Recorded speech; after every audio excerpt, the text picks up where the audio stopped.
In the library. So, I'm in the library, and I stumble across this book.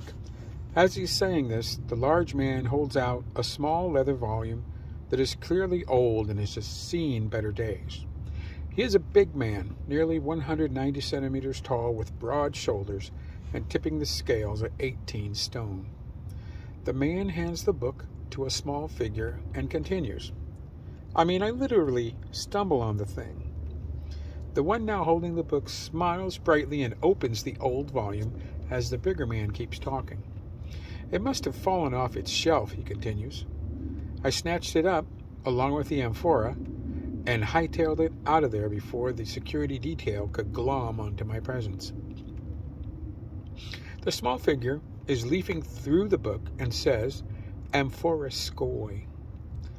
The big man cocks his head and says, Beg pardon?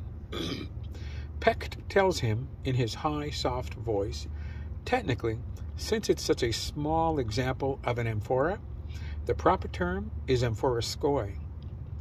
The bruiser has a slight smile on his face and says, Potato, Mr. Pecht. The pixie looks at his man and says, You know, Gerald, I can't recall how many times over the years I have told you that Pecht will do. The smaller figure looks expectantly at the big man and asks, So did you get the amphora? Yes, sir, Mr. Pecht, the large man says with a grin on his face as he reaches into his jacket pocket to pull out a small glass vessel. The amphora seems tiny in his large hands. Of course, it is only about 12 centimeters tall, with two delicate handles on either side of the tapered neck. It is translucent sea green with the handles in emerald. As he hands the smooth glass amphora over, Gerald can't help but think to himself that the thing always smells like the sea. Mr. Pecht, sir, the big man questions his smaller boss. How is it that Miss Bella can't seem to hold on to this thing? The pixie shrugged his small shoulders and Gerald continued, I believe this is the third time in as many decades that I have had to retrieve it from someone or somewhere.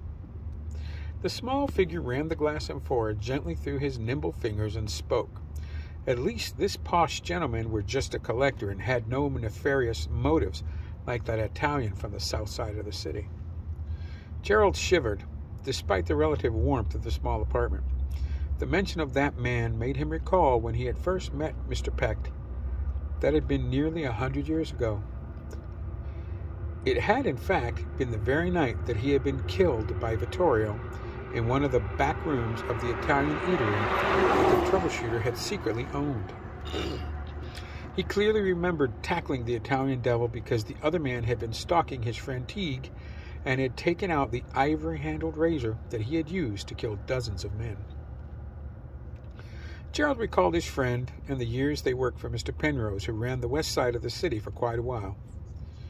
Teague had been maybe slightly smaller than Gerald himself, and to this day, he was the toughest man that Gerald had yet to meet.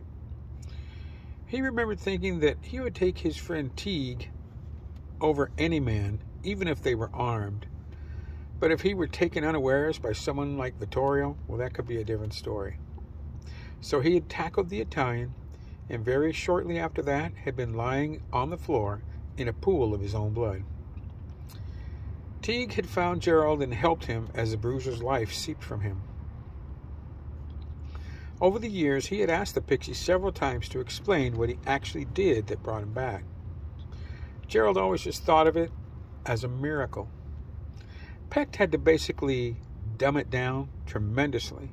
Even then, the closest he could come to something that Gerald could understand was to say that he shared a part of himself with the Enterprise man. Pecht would not say soul, because he consistently would assert that since he was not a man, technically he did not possess a soul. Long story short, Gerald had ceased working for Mr. Penrose and his Enterprise and started working for Mr. Pecht, the pixie. He remembered one of the very first things he had learned about his new boss was that pixies and fairies don't get along, sort of like the Chinese and Japanese. But that didn't stop the pixie from falling in love with one. Her name was Tenka, though generally Gerald referred to her as Miss Bella. It was odd, since that was part of how Vittorio had spoken of her many years ago. The bruiser remembered the handsome Italian say that she was his Tanca Bella. Gerald knew that Bella meant beautiful in Italian. That was just one of the unusual things in store for Gerald after Mr. Peck had brought him back and shared part of his self with the Enterprise man. Gerald found that he understood languages. He could read and write and communicate with anyone in any language. To Gerald, that had been miraculous because he now knew that he had been dyslexic in his prior life, but Mr. Peck had fixed that. He remembered the Pixie saying something along the lines of something being not quite right in Gerald's head, so he fixed it. He had found that he also could understand animals to a certain extent. He was no Dr. Dolittle, but he could communicate with most animals. He also never got ill, and oh yeah, he didn't seem to age. So all in all, Gerald thought miracle was a pretty good term. Mr. Peck mentioned nefarious intent in regards to the amphora.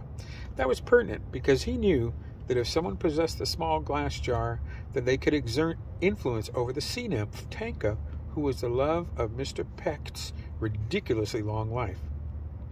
He remembered that the original intent of Vittorio was to use the amphora's hold over Miss Bella to have her paramour, the Pixie, come over to the Italian side. The small fay had provided pixie dust that the chefs in the eatery used to enhance the food.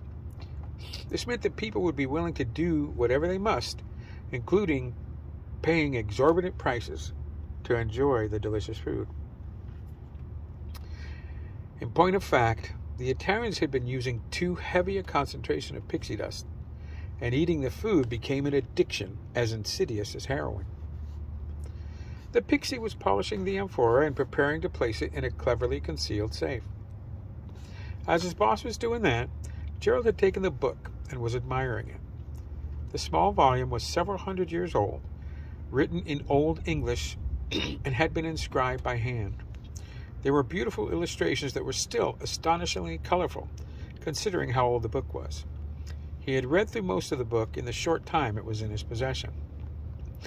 He could remember hating to read as a boy because he had been dyslexic, and he would get headaches if he tried to read or concentrate on anything for more than 5 or 10 minutes at a time.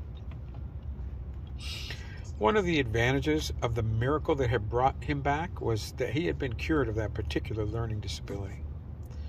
The book had many tales, what most would consider folklore, and some of them had made Gerald question his relationship with the Pixie. He found a spot near the middle of the book. It contained information that he wanted to discuss with Peck. Gerald waited till after his small boss had secreted away the amphorascoid before he said, "Mr. Peck, sir, there's something I'd like to discuss with you." The Pixie raised an eyebrow and said, "Of course, lad. And what would that be?" Gerald handed the small volume over to his boss. It was open to an illustration of several warriors and a small figure in blue. Peck examined the intricate artwork, because the illustrations in the book were certainly that. Gerald noticed the expression on the Pixie's face as the small figure appreciated the drawing. "I remember you telling me that story, Mr. Peck, sir," Gerald said to the Pixie. "It was a group of young warriors who happened upon you, and you convinced them that you were blue because of the drink you had brewed." Peck smiled broadly in remembrance as his man continued. "You told them that the potion kept you safe and whole in battle, but in fact, it kept you 3 sheets to the wind. You have to admit, Gerald," Peck told the big man, "it is a funny thing." The bruiser nodded in the affirmative because it was, in fact, a funny thing. "The thing is, Mr. Peck, sir," he said, "it goes on and on about the trickster god and how he would do anything to further his own ends." Peck kept his eye on Gerald and said, "I think the same could be said of just about anyone, be they man, woman, or Pixie." "Something occurred to me," the bruiser said. "Actually, several somethings."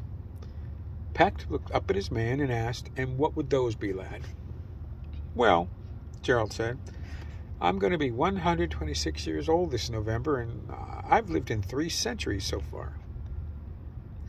Peck smiled and interrupted with, "That's cute. Talk to me when you lived in 45. Gerald shook his head slowly in awe. He knew that his boss was old, but seldom thought about just how much history the pixie had seen. The big man kept on. "The main thing that occurred to me was that you knew." He looked the pixie in the eye when he said this. "Knew what?" the pixie said with a convincing look of ignorance on his fey visage. "Don't try it, sir. I've known you too long." Peck shrugged his slight shoulders as Gerald continued. "You knew that Vittoria was going to take her." Peck looked slightly dismayed. "That was a long time ago, lad."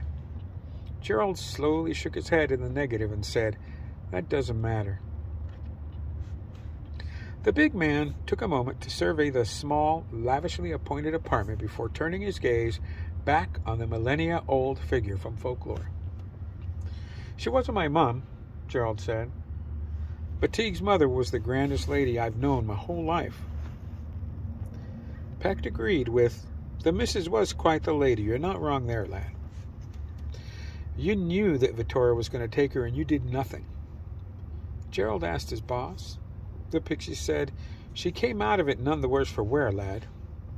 Gerald nodded but asked, "But did you know she would be okay?" He continued, "You know what that beast did to me.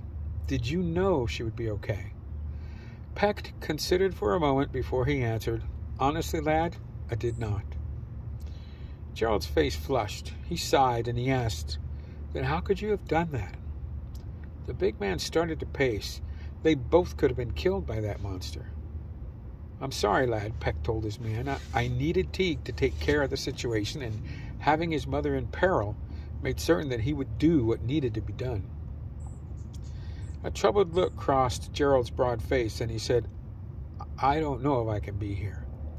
Peck looked up at his man and asked, "What do you mean, Gerald?" The big man looked around and said, "I need some time." "Time for what, lad?" the pixie asked. "I just need some time, sir." He stopped pacing and looked down at the old fay. "I need some time away to think." The pixie looked a little distressed and said, "But I need you here, lad." Gerald considered for a moment and told his boss, "I honestly believe, sir, that there's nothing you can't do. You don't need me." "Don't worry," he said to his small boss. "If Miss Bella loses her amphora scoria again, I'll get it back for her." Peck looked troubled and asked, "Are you sure about this, Gerald?" The big man considered for a moment and said, "Yes, sir, Mr. Peck, I am sure." The pixie thrust his small chin up at the big man and said, "What if I say no? What if I don't let you go?" Gerald looked down at the much older, smaller figure, shook his head, and softly said, "I don't think you will." The pixie looked down at his small fancy shoes and in his soft, high voice agreed, "You're right. I don't think I will." The big man turned away and started toward the door. As he reached the door, the ancient pixie called out, "Gerald, you take care." The former Enterprise man looked back and said, "You do the same, Peck," and then he left.